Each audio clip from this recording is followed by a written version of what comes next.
À Goderich, au sud de Freetown, le poisson d'avril cette année avait un arrière-goût de mauvais canular. Pourtant salué par les pêcheurs locaux, la mesure d'interdiction d'1 mois frappant les chalutiers industriels, essentiellement des navires chinois, n'a rien changé. Et au retour de la pêche, ce jour-là encore, la triste réalité s'étale sur la plage. Le poisson, de plus en plus rare, est aussi de plus en plus petit. Les gros chalutiers chinois gênent les pêcheurs locaux car ils endommagent leurs filets, ils endommagent leurs zones de pêche, de sorte que les poissons fuient les zones de reproduction. Ces chalutiers ne nous donnent aucune chance. Ils ont ruiné mon entreprise, ils ont tout détruit. Je n'ai plus rien. Alors, pour beaucoup ici, la mesure d'interdiction de la pêche industrielle du mois d'avril est un coup d'épée dans l'eau. À la période bien trop courte pour permettre aux espèces de reconstituer leur population, s'ajoute le manque de moyens de la marine nationale sierra-léonaise.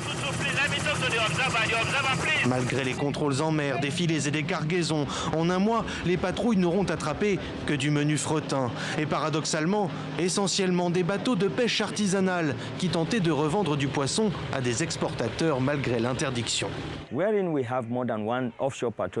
Nous pourrions affecter un navire au sud et l'autre au nord, et même un autre en attente. Mais nous n'avons qu'un seul patrouilleur, un seul.